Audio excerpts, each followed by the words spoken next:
হ্যাঁ, আসসালামু আলাইকুম। আমি Imamuddin Ahmed, Satkhira town girls high school. তোমাদের আজকের এই ক্লাসে তোমাদের সবাইকে স্বাগতম। সারা বিশ্ব যখন করোনা আক্রান্ত, ঠিক এমনই একটা মুহূর্তে তোমাদের সাথে আমরা এই ভিডিও কনফারেন্সের মাধ্যমে, যোগাযোগের মাধ্যমে আসলে আমরা জাতীয় দেশকে অনেক এগিয়ে নিতে পারবো ইনশাল্লাহ। তো আজকে আমি দশম শ্রেণীর সাহসী জননী বাংলা ক্লাস দিয়ে আজকে আমার ক্লাস শুরু করব। যে কবিতার লেখক ছিল কামাল চৌধুরী। আমরা সংক্ষেপে আজকে কামাল চৌধুরী সম্পর্কে জানব। কামাল চৌধুরী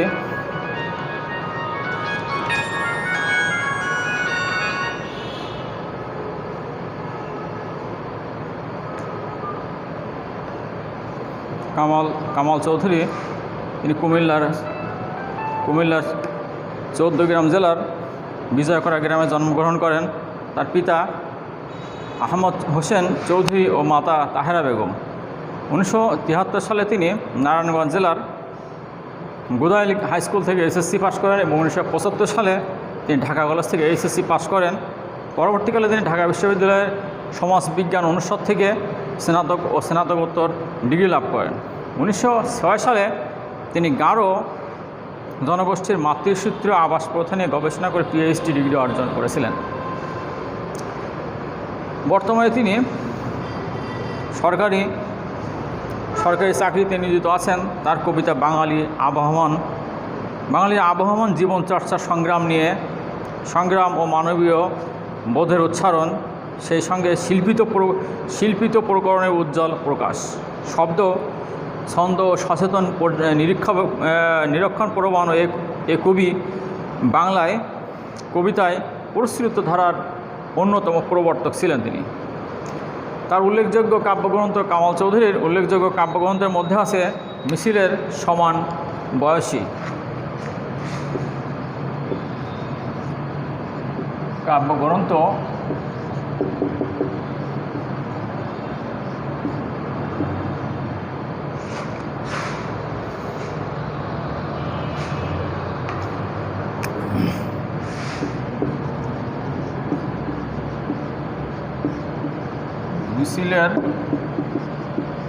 মিছিলের সমান বয়সী,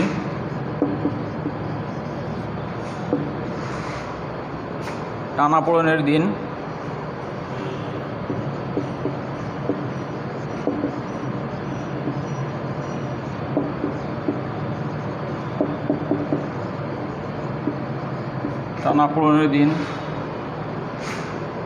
এই পথ এই কোলাহল।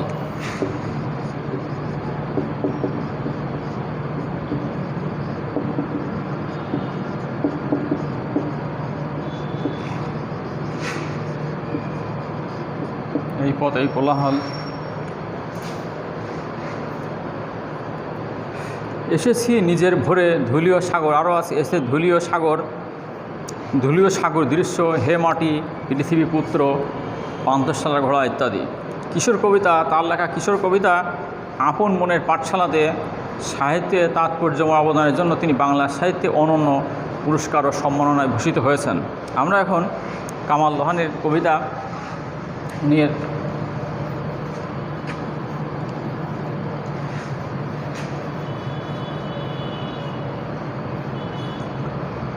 কামাল চৌধুরী তার কবিতা তিনি লিখেছেন সাহসী জননী বাংলা। বাংলার মানুষ যে চিরকাল সাহসী ছিল, বাংলার মানুষ যে চিরকাল আবহমান কাল থেকে সাহসী ভূমিকা নিয়ে সাহসিকতার পরিচয় দিয়ে সারা পৃথিবীর দরবারে তারা স্বাধীনতার বিজয়, 1952 সালের বিজয় ছিনিয়ে এনেছিল, তার এক উজ্জ্বল দৃষ্টান্ত আজকের এই সাহসী জননী বাংলা। বাংলা মায়ের সন্তানেরা তাদের বুকের তাজা রক্ত ঢেলে দিয়ে বারবার এই বিভিন্ন ঘটনার মধ্য দিয়ে প্রমাণ করেছে যে আসলে সত্যিই বাংলার সাহসী জননী বাংলার সন্তানেরা সত্যি সাহসী। তো আমরা সংক্ষেপে যে কবিতা আবৃত্তি করি, তাদের অসুর নৃত্য ঠা ঠা হাসি, ফিরিয়ে দিয়েছি তাদের রক্তাক্ত হাত, মুচড়ে দিয়েছি 9 মাসে। কবি এখানে বলেছিলেন সেই পাক 1952 সালের ভাষা আন্দোলন এবং 1971 সালে যারা অসুর অসুর হাসি দিয়েছিল, যারা সেদিন বাংলার মানুষকে দাবিয়ে রেখেছিল, সেই সেই শক্তি, সেই অপশক্তি যারা, তাদের সেই হাতকে আমরা 9 মাসের মধ্যে দুমড়ে মুচড়ে একবারে ছিন্ন ভিন্ন করে দিয়েছি। যে সাহসিকতার পরিচয় দিয়েছিল সেই সময়কার আপামর জনসাধারণ, সেই বাংলা মায়ের ছেলেরা, তাদের কথা কবি এখানে এই কবিতার 2 অংশে তুলে ধরেছেন। চির কবিতার দেশ ভেবেছিল অস্ত্রে মাত হবে। আমাদের এই দেশ চির কবিতার দেশ, বহু কবি সাহিত্যিক আমাদের এই বাংলার মাটিতে ঘুমিয়ে আছে। তারা ভেবেছিল অপশক্তি, ওই পাকিস্তানি হানাদার বাহিনী, পাকিস্তানি বাহিনী মনে করেছিল তৎকালীন সরকার এই তাদেরকে অস্ত্র দিয়ে, অস্ত্রের ভয় দেখিয়ে তারা বলেছিল আমরা পুরো পাকিস্তানের মানুষ চাই না, মাটি চাই। তারা এই অস্ত্র দিয়ে বাংলার মানুষকে দাবিয়ে রেখে, বাংলার মানুষকে তারা বন্দি দশায়, তারা বাংলার মানুষকে তারা দাস বানিয়ে রাখতে চেয়েছিল। কিন্তু বাঙালি অনার্য জাতি, খর্বদেহ, ভাত খায় ভীতু। কিন্তু কি ঘটল শেষে, কি দেখালো? মহাপ্রতিশোধ। তারা বাঙালি অনার্য জাতি, বাঙালি বহু জাতির অনার্য জাতি যারা ছিল, তারা খাটো দেহ ছিল বাঙালিরা, এরা ভাত খায়, মনে করেছিল এরা ভীতু জাতি, তাদেরকে আমরা কাপুরুষ জাতি, তাদেরকে আমরা করে বন্দি করে রাখবো, দাস বানিয়ে রাখবো, তাদেরকে আমরা করে রাখবো। কিন্তু সেদিন কি ঘটেছিল? তারা সেই প্রতিশোধের তারা কি মহাপ্রতিরোধে তারা সেদিন তাদের সেই শক্তিকে তারা প্রতিরোধ করে দিয়েছিল। ওয়া কখা বর্ণমালা পথে পথে থিপন্তরে ঘুরে, উদ্বাস্ত আশ্রয়হীন পোড়া গ্রাম, মাতৃ অপমানে কার শক্তি ছুঁয়ে গেল, শেষে গেল ঘৃণার কাটুজ। কিন্তু সেদিন সেই আর্য অনার্য জাতিরা, তারা সেদিন কি করেছিল? তারা সমস্ত বাংলা ভাষাকে তারা টিকিয়ে রাখার জন্য, মায়ের ভাষাকে টিকিয়ে রাখার জন্য তারা ওয়া কখা নিয়ে, পোস্টার নিয়ে সারা গ্রাম থেকে গ্রামান্তর, শহর থেকে শহরাঞ্চলে তারা ঘুরে বেড়িয়েছিল। তারা কি করেছিল? তারা সমস্ত জায়গায় তারা কি করেছিল? মাতৃ অপমান, মাতৃভাষার অপমানে তারা কার রক্ত ছুঁয়ে শেষ হয়ে গেল ঘৃণার কাটুস। অর্থাৎ কবি এখানে বলছেন যে মাতৃভাষার অপমানের জন্য তারা নিজের বুকের রক্ত ঢেলে দিয়ে তারা তাদের এই ঘৃণার কাটুসকে, তারা সেই রাইফেলের কাটুসকে তারা উড়িয়ে দিয়েছিল। সাহসী জননী বাংলা, বুকে চাপা আগুন, বুকের মধ্যে ছিল চাপা আগুন, রাত জেগে পাহারায় বুড়িগঙ্গা নদী তীর। তারা এই বাংলা মায়ের দামাল ছেলেরা সেদিন রাত জেগে পাহারা দিয়েছিল। রাত জেগে জেগে তারা বুড়িগঙ্গার তীরে দাঁড়িয়ে দাঁড়িয়ে তারা দেখেছিল কখন সেই পাক হানাদার বাহিনী আমাদেরকে লক্ষ্য করে গুলি ছড়ে, কখন আমাদের উপরে ঝাঁপিয়ে পড়ে। তারা কিন্তু সেদিন দিনের পর দিন, রাতের পর রাত, দীর্ঘ 9 মাস তারা এই যে এক রক্তবী সংগ্রাম, বুকের তাজা রক্ত ঢেলে দিয়েছিল। তারপরে কি হলো? ডাকাত পড়েছে গ্রামে, মধ্যরাতে হানাদার আসে, ভাই বোন কে ঘুমাও, ঘুমায় কে, জাগো, নীলকমলেরা জাগে। সেই হানাদার বাহিনী তারা বিভিন্ন বেশে, ছদ্মবেশে, কখনো ডাকাচ্ছে যে, কখনো মধ্যরাতে তারা মানুষের ঘুমকে কেড়ে নিয়েছিল। কিন্তু এক শ্রেণীর মুক্তিকামী দামাল ছেলেরা তারা নির্ঘুম রাত কাটিয়ে তারা ঠিকই তাদের সেই বিজয়কে ছিনিয়ে এনেছিল। তারা সাহসিকতার পরিচয় দিয়েছিল। যে সমস্ত মায়ের ছেলেরা, কবি এখানে তাদের কথাই তুলে ধরেছেন। গ্রেনেড উঠেছে হাতে, হাতে তাদের কবিতার হাতে রাইফেল, এবার বাঘের থাবা, ভোজ হবে আজ প্রতিশোধ। গ্রেনেড হাতে নিয়ে সেদিন কবিতা, বাঙালি মহিলারাও কিন্তু এই যুদ্ধে অংশগ্রহণ থেকে থেমেছিল না। সেতারা বেগম, সেতারা বেগমের মতো তারামন বিবি, তারা যুদ্ধে সশস্ত্র বাহিনী তারা নেতৃত্ব দিয়েছিল। কবি তাদের কথা বলেছেন, তারা রাইফেল হাতে নিয়ে সেদিন শত্রুর মোকাবেলার জন্য ঝাঁপিয়ে পড়েছিল। বাঘের থাবাকে তারা দুমড়ে মুচড়ে দিয়ে তারা অনন্য প্রতিশোধ নিয়ে তারা অনন্য দৃষ্টান্ত স্থাপন করেছিল পৃথিবীর বুকে। ভোজ হবে আজ প্রতিশোধ। তারা সেদিন তাদের প্রতিশোধের আশায় তারা সেদিন তাদের সমস্ত কিছুকে ত্যাগ করে একটাই লক্ষ্য, একটাই তাদের টার্গেট, তারা সেদিন ওই প্রতিশোধের নেশায় তারা ব্যাকুল হয়ে উঠেছিল। যার সঙ্গে যেরকম সেরকম খেলবে বাঙালি, যেরকমভাবে আক্রমণ করবে তার প্রতিশোধটা ঠিক সেভাবেই হবে, এমনই একটা মনোবল, এমনই একটা আশা, এমনই একটা আকাঙ্ক্ষা, মনোবাঞ্ছনা নিয়ে তারা ঝাঁপিয়ে পড়েছিল।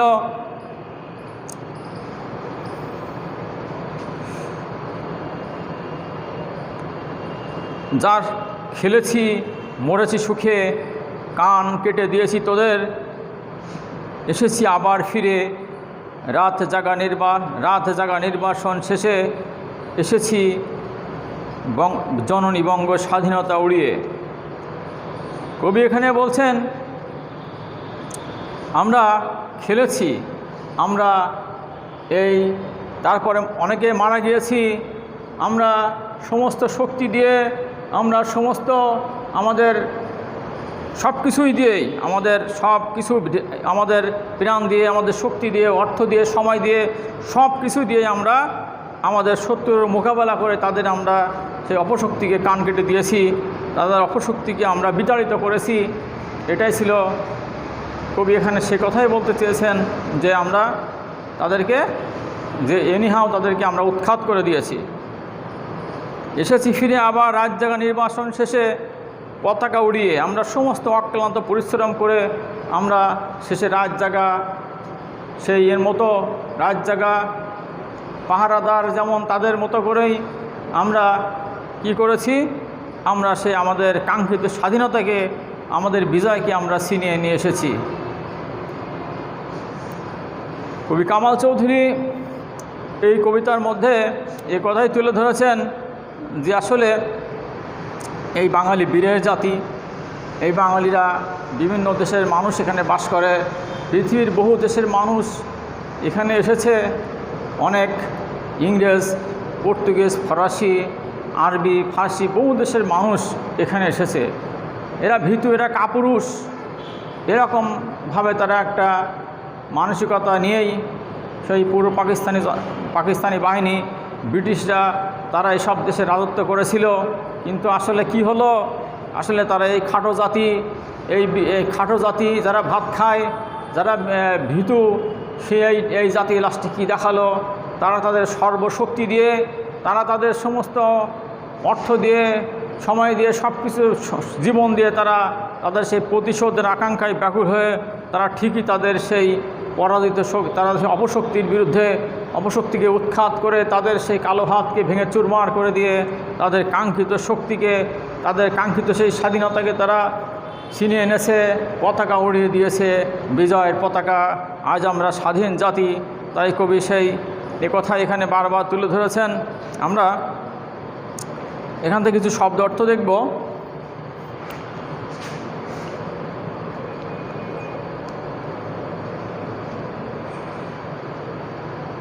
চির কবিতার দেশ,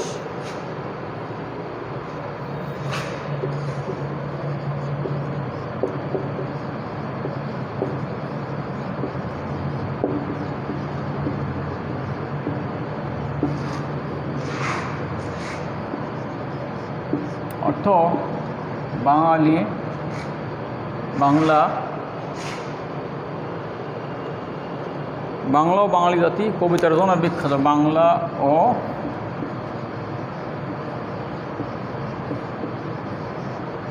বাঙালি জাতি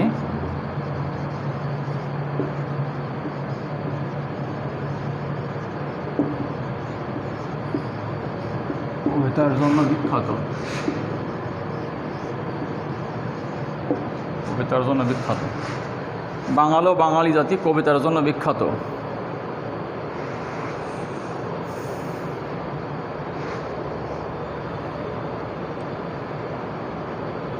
অসুর নৃত্য। হিন্দু পুরাণ মতে অসুর হল দেবতাদের শত্রু।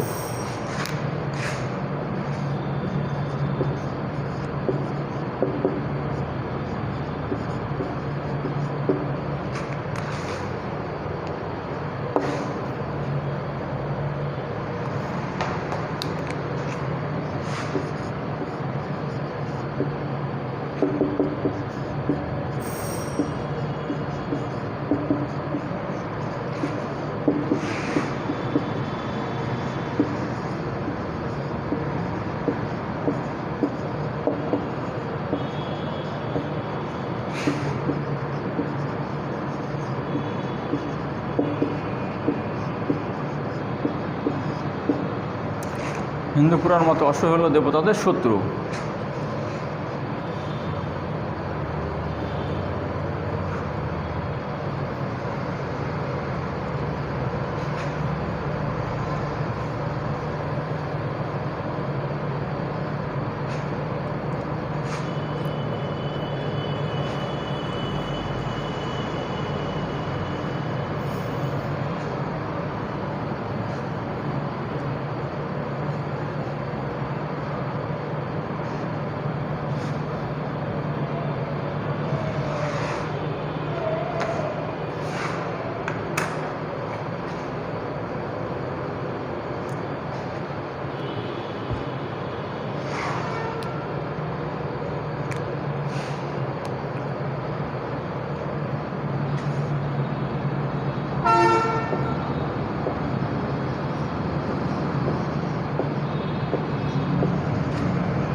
বাংলাদেশ পৃথিবীর মানচিত্রের একটি ছোট দেশ হলেও অর্থ সম্পদে পরিপূর্ণ দেশ। এদেশের নিয়ন্ত্রণ নেওয়ার জন্য পৃথিবীর বহু দেশ বারবার এদেশকে আক্রমণ করেছে, কিন্তু বাংলা মায়ের দামাল ছেলেরা সে আক্রমণকে প্রতিহত করেছে। আমরা ছোট্ট একটা উদ্দীপক লিখলাম। আমরা এখন দেখব যে আমাদের দেশ কিসের দেশ।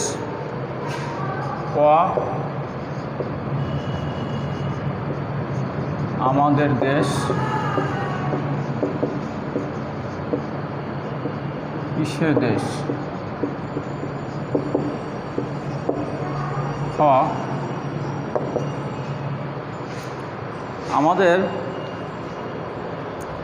আমাদের দেশকে সেদিন আমাদের দেশকে